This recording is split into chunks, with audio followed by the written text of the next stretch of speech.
मौजूद तलबा तलिबात दोस्तों साथियों, उम्मीद करते हैं कि आप सब खैरियत से होंगे। आज आप लोगों के सवालात की रोशनी में हम बुनियादी तौर पर उर्दू अदब के मैदान में मुताबिकत का इस्तेमाल और तहरीरी और तकरीरी एतबार से जानने की कोशिश वो भी करेंगे।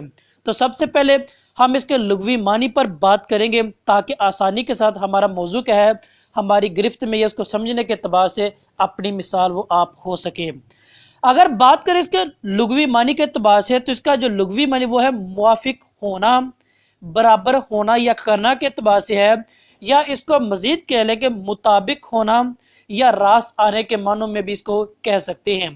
ग्रामर के रूप से देखें तो हमारे पास इसकी जो निशानी या इसकी जो डेफिनेशन कह लें या मुख्तसर तौर पर इसकी तारीफ कह लें, वो हमारे पास इसकी फेल, फाइल, मौसूफ और अलामत के एतबार से हमारे सामने आती है। यानी इसका देखें तो कहते हैं कि फेल की अपने फाइल और माफूल के साथ, सिफ्त की अपने मौसूफ के साथ, अलामत अज़ाफ़त की अपने मुज़ाफ के साथ निस्बत के बदलने को मुताबिकत कहते भी हैं। यानी मुताबिकत में अब यहाँ पे लफ्ज़ आया है अलामत अज़ाफ़त, यानी अलामत अज़ाफ़त से मुरय्यन का, के और की का बुनियादी इस्तेमाल है, जो वाहिद मुज़क्कर, वाहिद मोनस, जमा मुज़क्कर और जमा मोनस के एतबार से हमारे सामने भी आता है। गोया हम ये कह सकते हैं कि फ़ेल अपने फ़ाइल और मौसूफ के साथ, सिफ्त अपने मौसूफ के साथ और अलामत अज़ाफ़त अपने मुज़ाफ के साथ मुताबिकत जो रखती है, उन जुमलों को जब बुनियादी तौर पर बराबर करके इस्तेमाल किया जाता है, वो मुताबिकत के मानों में समझा भी जाता है। गोया हम ये कह सकते हैं कि जब फेल अपने फाइल के साथ आता है और मफूल के साथ, और उनके दरमियान जो सिफ्त बयान की जाती है अपने मौसूफ के साथ बराबरी के तौर पर आती है, और अलामत अज़ाफ़त यानी का, की और के साथ इसका जो ताल्लुक है वो मुनासिब होना चाहिए, मुवाफिक होना चाहिए और उनके मुताबिक होना चाहिए, और बुनियादी तौर पर यही क्या है, मुताबिकत के मानों में हमारे सामने आती है। अब चंद मिसालें इनकी लेंगे, हम बुनियादी तौर पर जानेंगे कि इनका इस्तेमाल हम अपने फ़िक्रात में, अपने सेंटेंस में किस तरह कर सकते हैं और इनको जान भी सकते हैं। अक्सर औकात हमारे मुआशरे के अंदर उर्दू के जो फ़िक्रात गलत बोले जाते हैं, यानी मुज़क्कर मोनस के एतबार से, जमा और वाहिद के एतबार से, और जो सिफ्त अपने मौसूफ के एतबार से।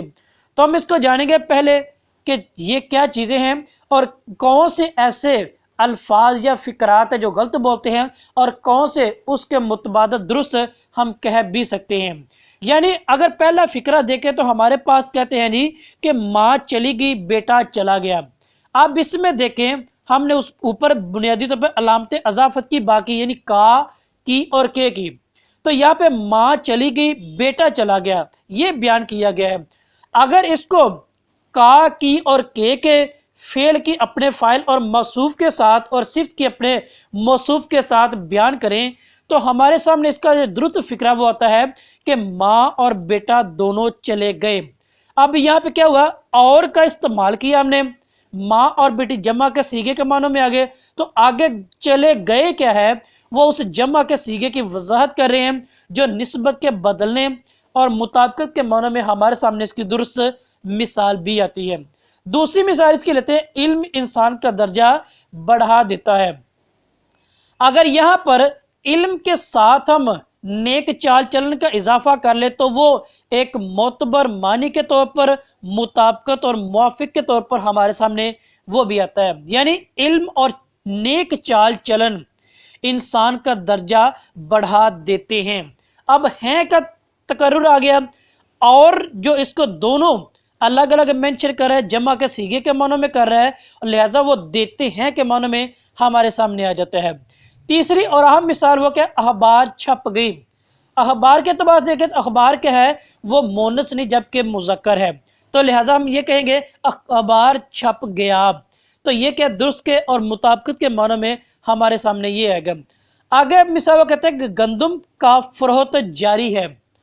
اب دیکھیں تو گندم ہمارے سامنے مونس کے معنی میں آتی ہے، مذکر کے معنی میں نہیں آتی، یعنی مطابقت میں جو اضافت کا استعمال اپنے اعتبار سے ہے، اس اعتبار سے یہاں پہ دیکھیں تو گندم کی فروخت جاری ہے، تو یہ درست ہوگا مطابقت کے اعتبار سے۔ اگلی مثال دیکھیں، وہ کہتے ہیں کہ ہر طرف ہری ہری گھاس اگا ہے۔ اب دیکھیں یہ جو گھاس کیا ہے وہ مذکر نہیں جبکہ مونس ہے، تو ہم یہ کہہ سکتے ہیں کہ ہر طرف ہری ہری گھاس اگی ہے، تو یہ مونس کے اعتبار سے ہمارے سامنے یہ آ جاتا ہے، جنس کے اعتبار سے یہاں پہ مطابقت کے معنی میں ہمیں سمجھاتا اور بتاتا بھی ہے۔ اب دیکھیں آگے وہ کہتا ہے کہ نوائے وقت بڑی دلچسپی سے پڑھی جاتی ہے۔ ہم نے اوپر بھی پہلے دیکھا اور یہ بھی دیکھا نوائے وقت ایک اخبار ہے، تو اخبار کیا وہ مذکر، تو لہٰذا یہاں پہ کیا ہے، نوائے وقت بڑی دلچسپی سے پڑھا جاتا ہے۔ آخری مثال اپنے موضوع کی لیتے ہوئے کہتے ہیں اس کے ہوش و خواص جاتا رہا۔ اب ہوش اور خواص دو ہیں، یعنی واو کے اعتبار سے جمع کے صیغے کے معنی میں آ رہے ہیں، تو ہمارے پاس مطابقت کے معنی میں اس کی مثال آتی ہے کہ اس کے ہوش و خواص جاتے رہے۔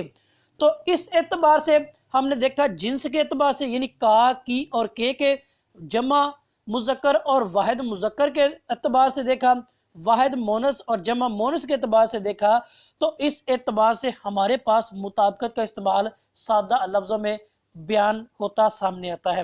معزز طلباء طالبات، اس حوالے سے ہم نے اس کو دیکھا اور جانا بھی ہے۔ یہاں تک آپ کا کوئی سوال ہے، کوئی بات آپ کو سمجھ نہ آئی ہو تو سوال کیجیے گا، اس کو لائک اور شیئر بھی ضرور کیجیے گا۔ آپ سب کا بہت شکریہ۔